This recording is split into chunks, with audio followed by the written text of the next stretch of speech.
Can you believe it's been 50 years since Mel Brooks gave us this here fun-filled, well, twisted, warped out, crazy Western satire?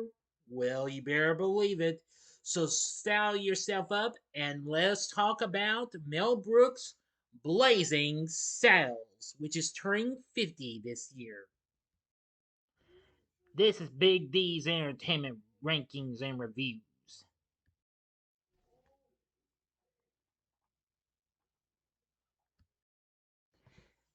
So, howdy, partners, and welcome to Big D's Entertainment Rankings and Reviews. My name is Dual, better known to you as the Big D, and this time around I bring to you a review of the 1974 satirical postmodernist Western black comedy flick, Blazing Saddles, released by Warner Bros., directed by Mel Brooks, who co-wrote the screenplay with Andrew Bergman, Richard Pryor, Norman Steinberg, and Alan Unger, based on a story treatment by Bergman, starring Cleavon Little and Gene Wilder, plus Brooks himself and a big all-star cast.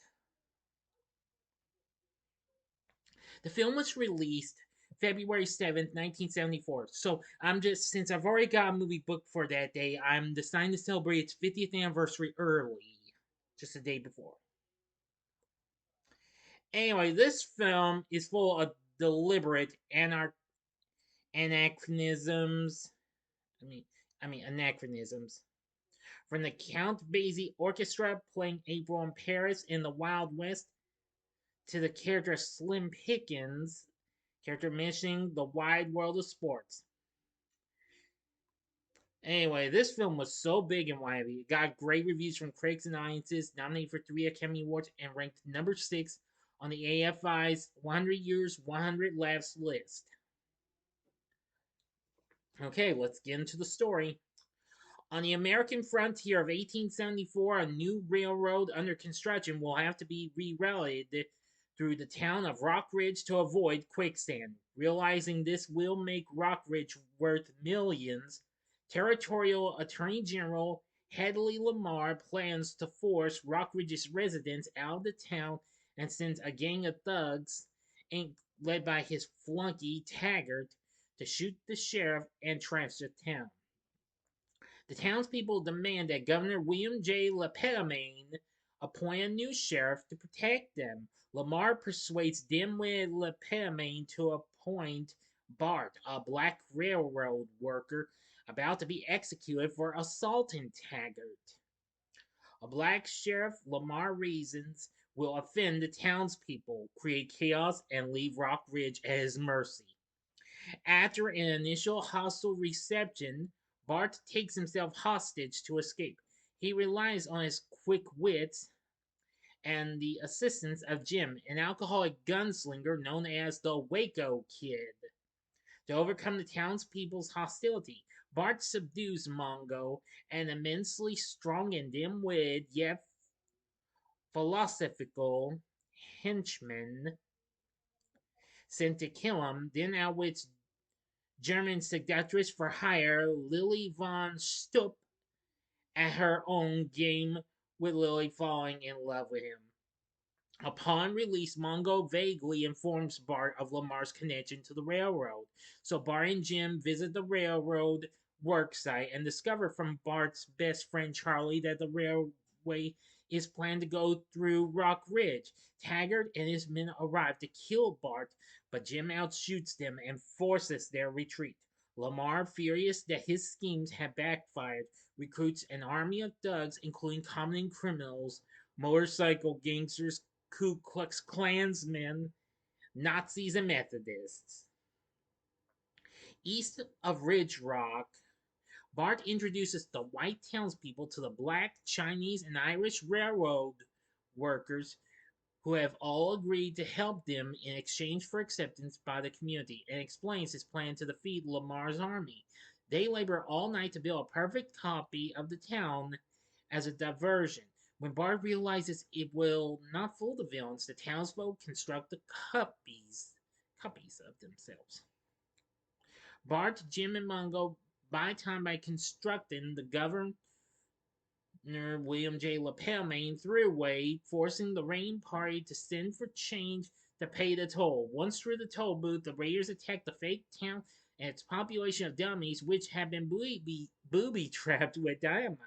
After Jim detonates the bombs with sharpshooting, launching bad guys and horses skyward, the Rock Ridgers attack the villains.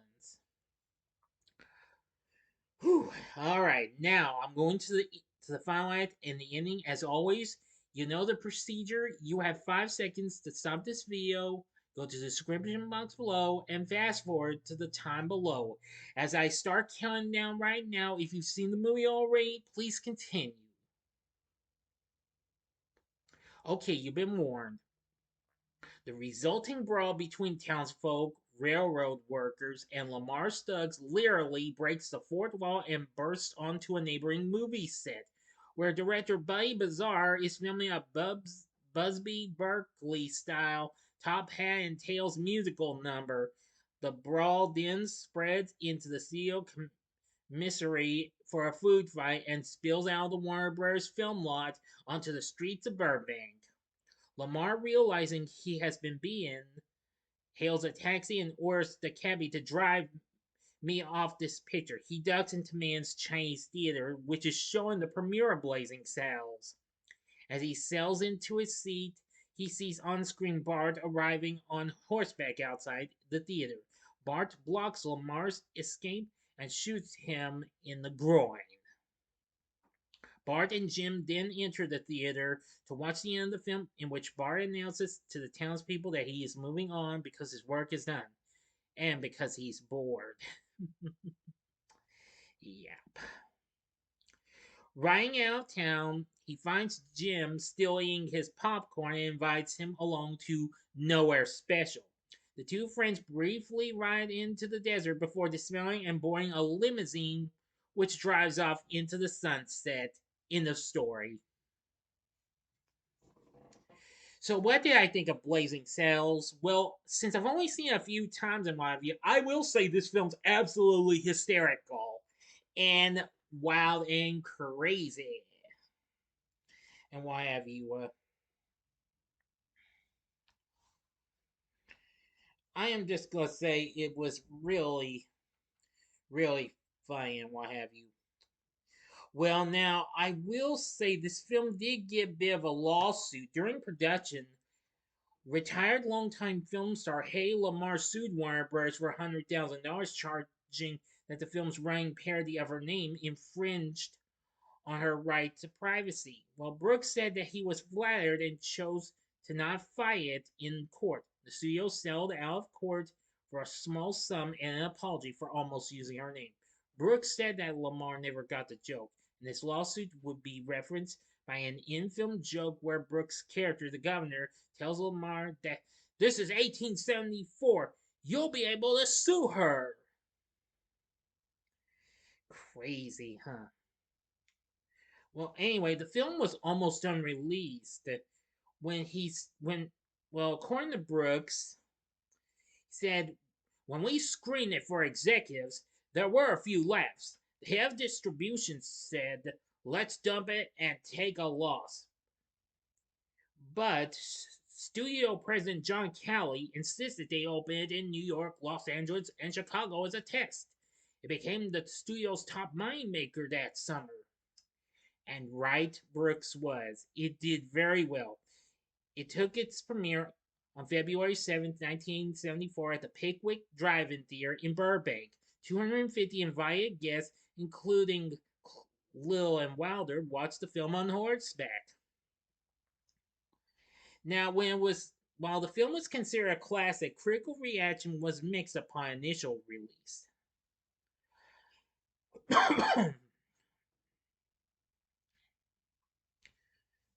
Anyway, now one one of those was said Blazing Saddles has no dominant personality, and it looks as if it includes every gag thought up in every story conference. Whether good, bad, or mild, nothing was thrown out. Woody Allen's comedy, though very much a product of our age of analysis, recalls the wonder and discipline of people like Keaton and Laurel and Hardy. Mr. Brooks' sights are lower. His brashness is rare, but his use of anachronism, excuse me, and anarchy recalls not the great film comedies of the past, but the middling ones like the Hope Crosby Road Pictures. With his talent, he should do much better than that. However, Roger Ebert gave it a good review, saying calling the film a crazed grab bag of a movie that does everything to keep us laughing except hiss over the head with a rubber chicken.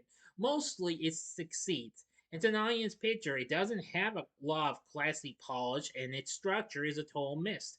But of course, what does that matter while Alex Karras is knocking a horse cold with a right cross to the jaw?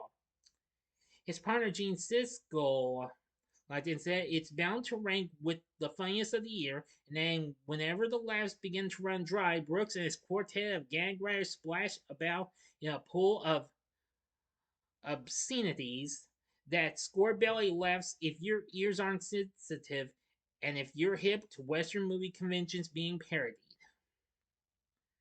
And some critics perceive the film as inherently uncinematic, defying some expectations for Hollywood filmmaking in the era, often displaying production style associated with Broadway theater and U.S. television variety shows. Oh, yeah, but even so, I think Blazing Saddles is an absolute funny film. The film currently sits at 88% on Rotten Tomatoes, saying that it's daring, provocative, and laugh out loud funny. The film is a gleefully vulgar spoof of westerns that marks a high point in Mel Brooks' storied career. Definitely. Anyway, the film earned theatrical rentals of 26 million in its initial release in the US and Canada. It got reissued in '76 and earned a further 10.5 million and another 8 million 3 years after that in '79. Its total rentals in the US and Canada totaled 47.8 million from a gross of 119.5 million, becoming only the 10th film up to that time to pass the 100 million mark against its $2.6 million budget. Anywho, this film is absolutely very, very funny. It got nominated for Best Supporting Actress, Best Film Editing, and Best Song at the Academy Awards, but didn't win any of them, unfortunately. Still, I think Blazing Saddles proved to have a lot of crazy humor and what have you. John Morris's score for this film is absolutely really good, and the Blazing Saddles theme song definitely really good too.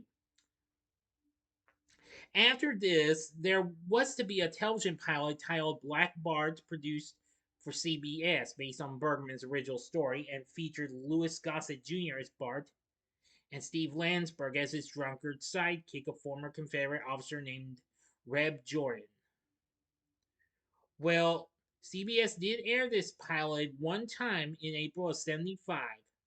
The pilot episode this would later be included on the 30th anniversary DVD and Blu-ray release of the film.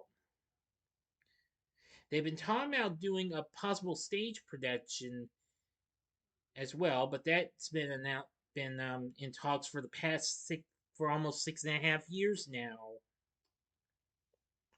Still, it did get to be shown in various ways and featured in pop culture, like most notably the 1988 made-for-TV film *The Good, the Bad, and Huckleberry Hound* was a western parody similar to that, but of course more like but it's of course a clean cut. Of course, starring Hanna-Barbera's *Huckleberry Hound*. It's set during the California Gold Rush era and has some similar spoofs and gags. Here, much like Bart, Huck, of course, is unexpectedly appointed as a sheriff to defend townspeople. If I ever get a chance to rewatch this, I'll give you a review on that in the future. And then in 2022, the recent film Paws of Fury: The Legend of Hank which featured the voices of Michael Cera, Samuel L. Jackson, Michelle Yeoh, and Ricky Gervais, plus Brooks himself, was actually originally to be titled Blazing Samurai, and its creators call it equally inspired by and a homage to Black Blazing Saddles. Incredible.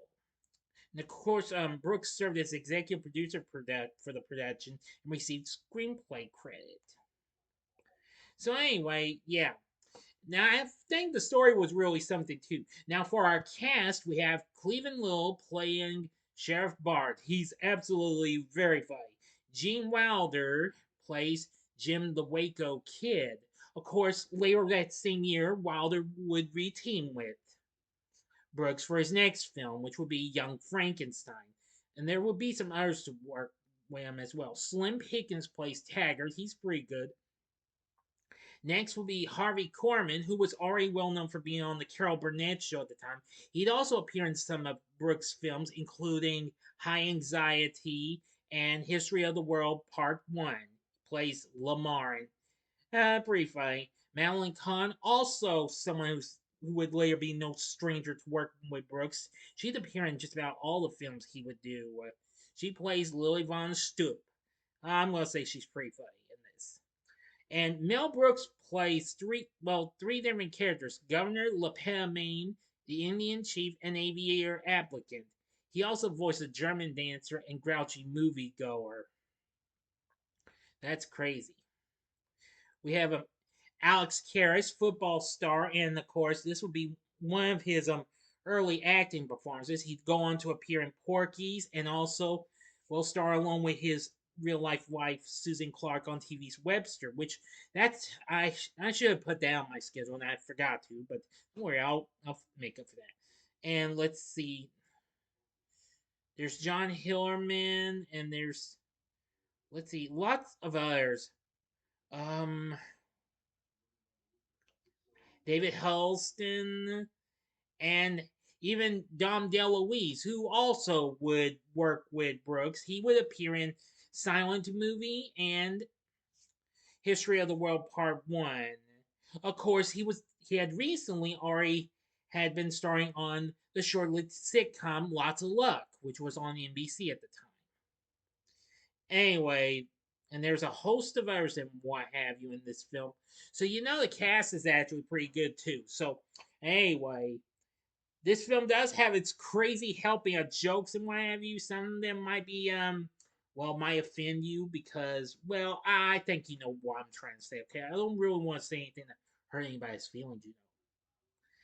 But anyway, it's really funny. The humor's absolutely funny, and the cast is really good. John Morris's score is good. Everything said, Blazing Saddles, very funny movie. But would I recommend it? I'd say hell yeah, go for it. This is a film you guys see. I mean, it's available to stream, and yes, you can still get it on physical media for a pretty reasonable price.